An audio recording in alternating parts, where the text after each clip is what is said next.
Hello students, you all are welcome in grade 8, subject science, chapter number frictions. Today's subtopic, that is last topic of this chapters, fluid friction. Student, you know that air is a very light and thin. So yet it exerts a frictional force on objects moving through it. Similarly, water and other liquid exert force of friction when the object moves through them. In science, the common name of gases and liquid, that is known as fluids. So we can say that fluid exert force of friction on objects in motion through them. So the frictional force exerted by fluid, it is also known as drag. Correct? So dear students, in water we can experience this also some opposite forces, and that opposite forces, that is fluid frictions. The frictional force on an object in a fluid depends on the speed with respect to the fluid. The frictional force is also depend on the shape of the objects and nature of the fluid. Right? Now you see in a whatever the objects that we run in the water, that is boat, right, submarines, steamer, these all objects shape, have you observed? Here you find the shape of aeroplane, bird. So the frictional force on object in a fluid depend on its speed with respect to the fluid. The frictional force also depend on the shape of the object, just now we have discussed, and the nature of the fluid. You can see that these all objects having the shape, if we observe, then from the top position it is narrow, pointed size, then in the middle section it is broader, and then again narrow, right? So that shape, it is known as streamline body. Okay, so why does the object having this type of shape? So it is obvious that when objects move through the fluids, they have to overcome the friction acting on them. So in this process they lose energy. So efforts are therefore made to minimize the friction. So the objects are given in a special shape, means streamline shape. Where do you think the scientists get hints for this special shape?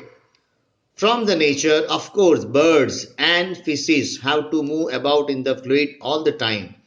You see the shape of that birds, right? That fish, right? Their bodies must have evolved to shape which would make them to lose less energy in overcoming frictions. So they can float in the water or they can swim in the water with a less effort, right? Due to such type of shapes.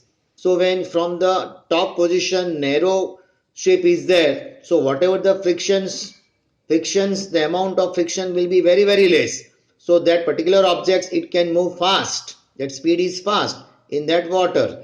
So streamline body means narrow in between, broad and again narrow. So that frictional force does not exert in a large amount, and that particular object does not have a barrier to a barrier or obstacle in that speed, so it can move fast. That's why the boat, you can see the shape of boat, you can see the shape of that torpedo, that is a submarines, right? So they having the shape of, and the fish, you see the shape of that fish. That's why they can swim easily in the water and such a fast way. So their bodies must have a evolved to shape which would make them lose less energy in overcoming frictions. So you read about these shapes in the example class 6. Look carefully at the shape of an aeroplane, right? Do you find any similarity in its shape? you see this shape of the plane and the bird, they have also streamlined structure. Cars also streamlined structures, right? So in fact, all vehicles are designed to have shapes which reduce fluid frictions. So what is the object, or what is the objective, or what is the purpose of this shape? The purpose of this shape of that boat or that submarines or that fish, they reduce fluid frictions and swim easily in the water such a fast speed. So students, here let's we see the up till now whatever we have learned, that friction opposes the relative motion between the two surfaces in a contact. It acts on both the surfaces. Friction depend on the nature of the surface. Whether is a rough surface, friction is more; smooth surface, friction is less. For a given pair of the surface, friction depend upon the state of smoothness or rough surface, right? We can also, we have seen that friction depend on the how hard two surfaces press together, right? We can also see the important point, the static frictions comes into the play when we try to move an object at rest. Friction depends on how hard the two surfaces press together.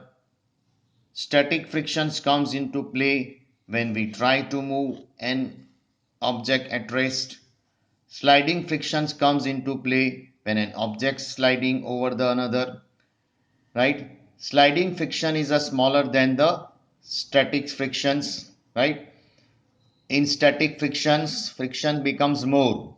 Sliding frictions, the rate of friction is less. That's why sliding friction is smaller than static frictions.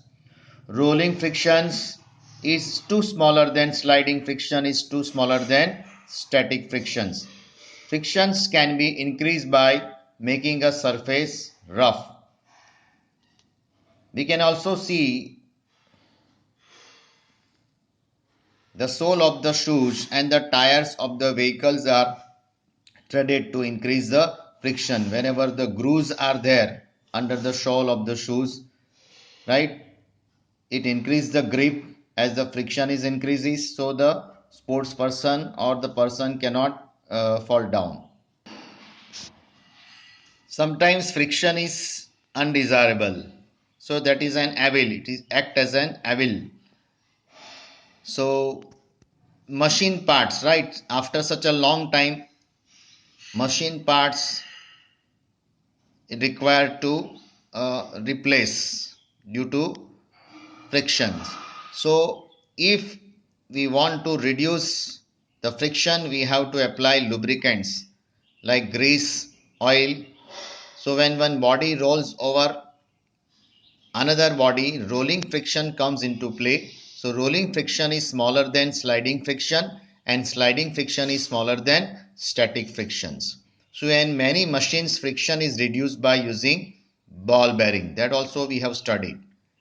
Fluid frictions can be minimized by giving a suitable shapes to the bodies moving in a fluid, that is streamlined body, right? Now student, you can see the concept of fluid frictions. One small video now you observe.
So students, here our chapter is end today.